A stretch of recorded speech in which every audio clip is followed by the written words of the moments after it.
Hey everybody. So, I wanted to update because there was so much that went on yesterday that I updated my Facebook with like pictures and a little bit of backstory, but I really didn't on YouTube because I haven't had a whole lot of chance. So I wanted to kind of do that now, um, just so everybody kind of knows like what happened.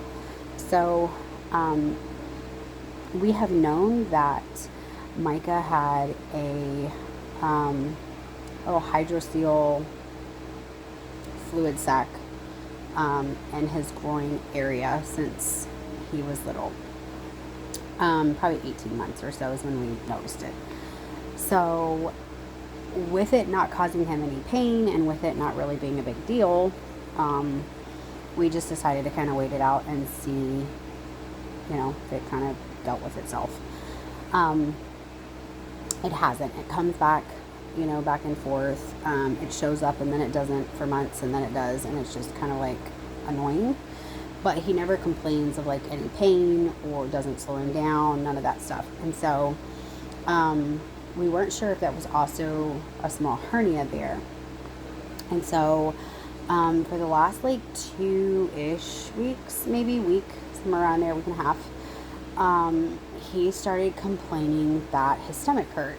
And it would just be kind of like, I don't know, like really weird time frames. It wasn't like it was consistent. Then in the last 2 or 3 days, he's complained with his stomach hurting consistently after he eats. And so with him only being 2.5, I can't really tell what type of hurt it is. I can ask him, does he think he's going to be sick? He says no. That is just his tummy hurts on the inside. And so I don't know if that's, I didn't know if that was due to this little hernia thing. I didn't know if that was due to something else, whatever. And so yesterday he ate and then he got where he was almost like doubled over.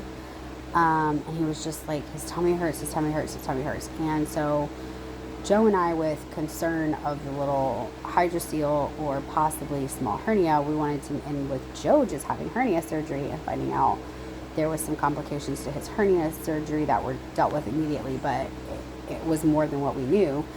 I wanted to make sure that, or Joe and I both wanted to make sure that this wasn't the same thing that we were now dealing with Micah. And so we haven't put him in a doctor's office yet, strictly because really he hasn't needed it. And so we don't really do doctors and well visits and stuff like that. Like if they're well, they don't need to go to the doctor. It's just us. This is, again, this is like a walk that God has us on. He's not asking everybody to walk the same walk, okay? But anyway, so this was just like, I called the doctor's office that's up here. They're not willing to take him until all the paperwork stuff is done first. And I was like, that could be days from now. And so I was like, no, okay, well, I guess we're just going to the ER. So we go to the ER. They did an ultrasound and they did an x-ray. And what they found is just the hydrocele. There is no hernia that they could see anywhere. It's just a little hydrocele, which is a little small fluid-filled sac. And it's just there. And so we were like, well, what is causing all of the stomach pain? And the doctor comes back and says, gas. He is full of gas. And we were like, okay. So that was weird. So as we're waiting to get discharged and we're playing his little games with him and we're cleaning up our stuff, Joe is like looking up, like, why would this 2-year-old have so much gas? Well, literally in the last week and a half to 2 weeks, we have had a lot of fruit. So come to find out, apples are big on causing gas, and watermelon is notorious for creating gas in the intestinal. And we did not know that. And Micah has been eating watermelon and apples and bananas and oranges and whatever else because it's hot and he wants fruit, and he's always wanted fruit because he is my little sugar baby. So we were not aware that these two things cause a lot of gas in the intestinal and the in the gut, in the gastros. So we have since then cut him off until we can get the gas down. We have cut him off on watermelon and apples. So he wasn't happy about it, but they did give him like regular gas drops that they would give an infant. And so we are giving him those a couple of times a day before he eats, sometimes after he eats, just to help release the gas. I wasn't really keen on, but I know that there's not a whole lot to them. I mean, every once in a while I will take Gas X. Obviously not now because I'm pregnant, although I can take Gas X, but I try not to. But like we try to do more natural things, and so we're looking up like natural remedies for gas for 2-year-olds. Obviously we know like walking, constant movement moves the gas, right? Moves your bowels, all of those things. And so this child's never really still. Like that doesn't happen unless he's asleep. I have noticed that since we've been able to give him the gas drops, he slept all night last night, or the last, I don't know, week-ish. He's gotten up like through the night. And that's not his normal. He normally sleeps all night. So we are noticing like little transitions already that are helpful, just since we found out this information and knew to stop giving him watermelon and stop giving him apples. Those are the two main things that he's been eating that we know now would cause gas. So yeah, it was thankfully a very minimal, like minute thing, but it was still like an all day situation. So when I got him to bed last night, I was just ready for bed myself. We took the time with our middle son to watch The Chosen and just spend time with him since we had been gone and all day. And Micah was just so happy to be home with his siblings. It was just like he wanted to play with them, and that's all he talked about in the car. About the end of coming to like leave the hospital, he was like, I miss Tay-Tay and I miss Bubba and I just want to go play with them. So he's like, I just want to go home and take a nap. I was like, I get it. We are so ready ourselves. So it was a very long day. But we are thankful.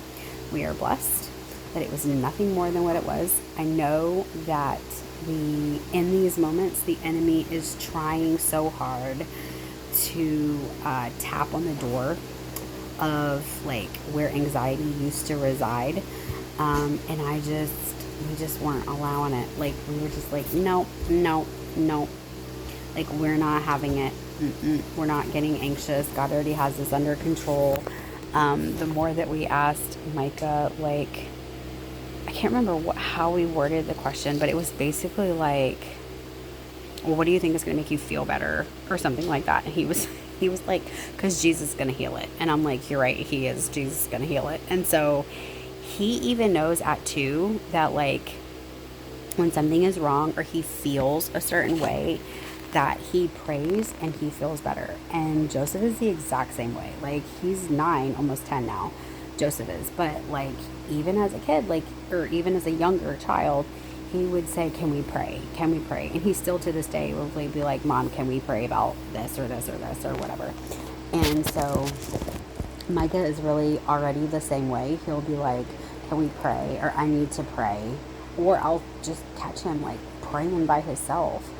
And so the Lord really does move on how we parent our children. And that was kind of what I wanted to end this with. Had I and Joe gotten very anxious and very upset and all of the things, like that would have just played out on our child, and he would have learned in a situation that you don't have the answers to freak out, and that was what we did not want. So we never made the hospital scary. We never talked to him about not wanting to have to go to the hospital, because if he ever did, we don't want him to be scared of the hospital.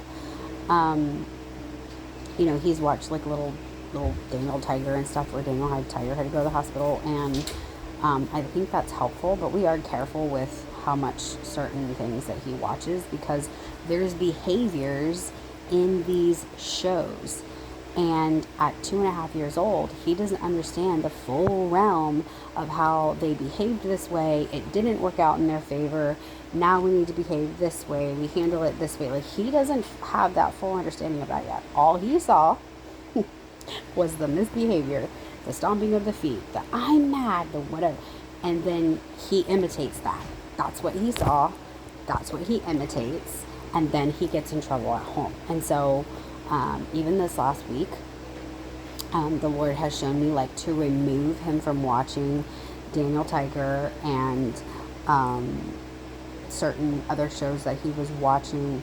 Not that they were bad, not that they're wrong, not that they're demonic or have sinister things in them, but simply behavior matters. And he's going to imitate what he's watching. So if he's watching this supposedly 3-year-old tiger start acting a fool and start stomping his feet and screaming when he can't have his way, that's what Micah is going to do. And so until he is old enough to realize the whole story of the show, this is the time. And I had to do this exact same thing with Joseph. Actually, Joseph was older when I had to do this. But I had to do the exact same thing because it started the behavior and all of the things started the exact same way. And when we removed those things from them, not that we didn't have the problem ever, but the problem was not as intense because it wasn't something that they were seeing. Now, my children also haven't been to, like, daycare, and Joseph went to school for like 6 months, and Micah's never been in school, but he does go to nursery at church. And not everybody parents like us, so we do have that sometimes from church that we have to, like, reiterate, this is not how we behave, this is unacceptable in our house, you're not going to behave like this, or this is unacceptable for you because you know better, and we're not going to behave like this. If you're mad, you can tell mommy, I'm mad, let's figure out, like, whatever it is, but, like, we don't kick and fall on the floor and scream, like, we're not going to do all that. Although I do give space for that. If I know that he's tired, if I know, like, there are things that the Lord will show me as I parent and as I pray, literally in the moment, like, okay, Lord, you know what's going on with him. I have no idea. He's mad because I didn't let him put his finger in the light socket. Like, that's something he's going to have to get over. Like, I'm not going to let him put his finger in the light socket.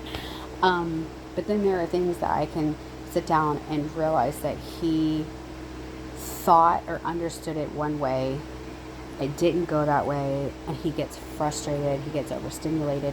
These are things that we can work through, but just some things are just no.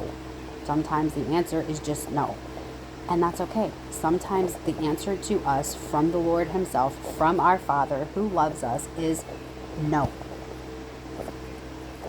And guess what? Where there's a no, that means he cares, he loves you, he doesn't want you going down the wrong path, he's telling you no because he's protecting you. Like, think of how you parent your children. Are you going to let them put their fingers in the light socket? No, I would hope not. Are you going to let them just jump off the back porch knowing they could break their leg? Like, no. Why? Because you're protecting them. And sometimes the Lord does the same things with us. So if you're in a no season, if you're in a wait season, if you're in a not quite yet season, it's for your own good. It's for your good. Thank the Lord. Ask him how you get through that waiting season. Ask him to help you get through that no season and redirect your attention to something else that's going to work, just like we would do our children. And thank him that he's a good, good father, because he is.